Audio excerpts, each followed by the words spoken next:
안녕하세요. 소아청소년과 전문의 정유미입니다. 아직 아기가 3돌 전인 부모님들 중에서 혹시 아동 심층 상담이라고 들어본 분 계신가요?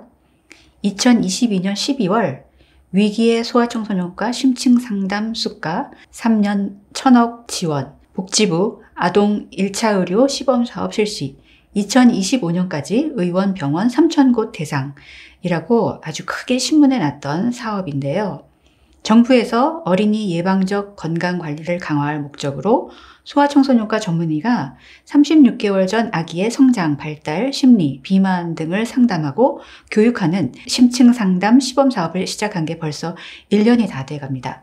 그런데 3년 시범사업 기간의 3분의 1이 지났지만 실제로 그 혜택을 받은 수는 대상자 전체의 1%도 안 되는 실정입니다.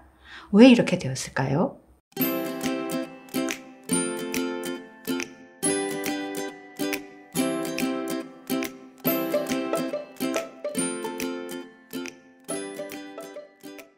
심층 상담 사업은 2022년 12월 위기의 소아청소년과 심층 상담 수가 3년 1,000억 지원, 2025년까지 의원 병원 3,000곳 대상이라는 기사처럼 아주 호기롭게 시작되었습니다.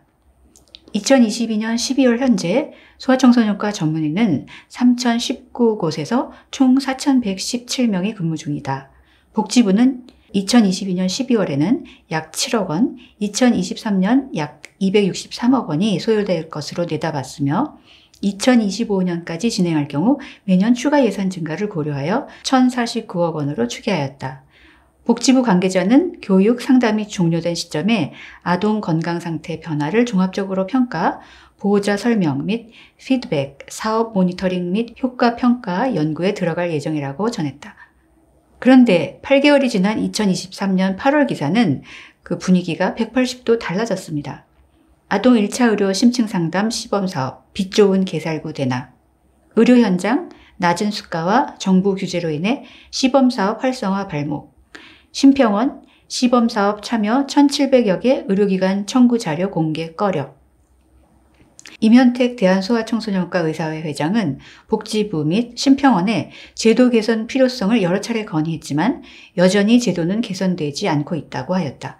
개인정보 보호 동의도 받고 심평원의 상담 및 진료 내용을 모두 기록해야 해서 보호자도 의료진도 모두 불편을 겪고 있다.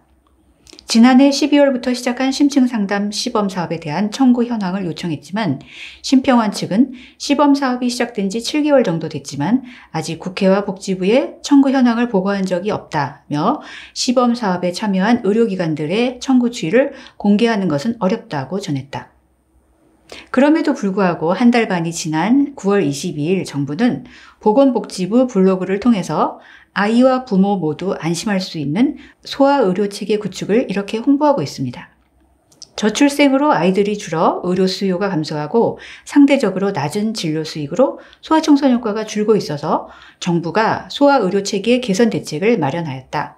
그중 현장 문제를 보완한 4가지 소아의료 보완 대책 중에 하나로 지역 소아의료 공백 완화를 위해서 소아과에서 건강과 발달에 관한 심층 상담을 진행할 수 있도록 제도나 절차를 간소화하고 개선할 방법을 논의하고 있다. 정부는 소아의료를 집중해 지원하고 지속적으로 현장 목소리를 듣고 정책을 보완하고 있으며 아이들이 안심하고 의료 서비스를 누릴 수 있도록 보건복지부가 최선을 다하겠다고요. 하지만 또 한 달이 지난 2023년 10월 25일 국회 보건복지위 국정감사에서는 그 창피한 민낯이 드러났습니다. 우선 심층 상담 시범 사업에는 1차 공모로 1288개, 그리고 2차에서 500여 곳이 참여하여 현재 1700여 개의 기관이 참여하고 있고, 그래서 목표였던 3000개 중 56.7%가 참여 중입니다. 꽤 잘 되고 있는 것 같죠? 문제는 그 중에 실제로 진료가 이루어져서 청구까지 한 의료기관은 229곳으로 참여율이 13.4%에 그치고 있다는 것입니다. 이마저도 1월, 2월에는 각각 534건, 593건이었는데 6월에는 469건으로 청구 건수가 점점 줄고 있습니다. 그러다 보니 진료비 청구 총액도 2022년 12월 26일부터 올해 6월 말까지 1억 5,600만 원 뿐이었습니다. 이는 정부가 작년과 올해 합쳐서 270억 원이 들어갈 것으로 계획했던 전체 금액의 겨우 0.6%에 불과한 것입니다. 결과적으로 1, 2차 공모를 통해서 기대했던 기관 중 56.7%가 신청했지만 실제 심층 상담을 시행 중인 기관은 그중 13.4%이고 또 실제 심층 상담 후 청구한 금액은 전체 예산의 0.6%라는 것입니다. 즉 혜택을 누릴 수 있었던 3세 미만 아이들 중 겨우 0.6%밖에 심층 상담을 받지 못했다는 것입니다. 이에 대해서 조규홍 보건복지부 장관은 심층 상담 시간이 길어져서 다음 환자 진료가 계속 밀린다는 민원이 있었고 시범사업 자료를 제출하고 환자 동의서를 받는 등 행정 부담이 크다는 점이 참여 저조의 주요 원인이었다. 내실을 기할 수 있도록 개선 방안을 만들어 추진하겠다고 답하였습니다. 하지만 올해 초부터도 계속해서 대한소아청소년과 의사회 회장이 복지부와 심평원의 제도 개선 필요성을 여러 차례 건의했지만 여전히 제도는 개선되지 않았었고 이 국정감사가 있은 지 2주가 다 돼가는 지금까지도 개선 방안은 전혀 나오지 않고 있습니다. 이제 2023년은 고작 8주밖에 남지 않았습니다.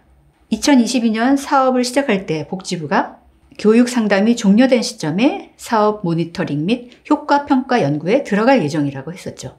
하지만 시범 사업 자료를 제출하고 환자 동의서를 받는 등 행정 부담이 커서 예산의 0.6%밖에 시행되지 못한 터에 무엇을 가지고 종합평가를 하겠다는 것인지 답답하기만 합니다. 신청기관 숫자만 홍보할 것이 아니라 이미 여러 차례 건의된 문제점을 하루빨리 개선해서 마땅히 혜택을 누려야 하는 많은 아기들과 부모들이 이용할 수 있도록 해야 할 것입니다. 아기에 대한 투자는 대한민국 미래를 위한 투자입니다.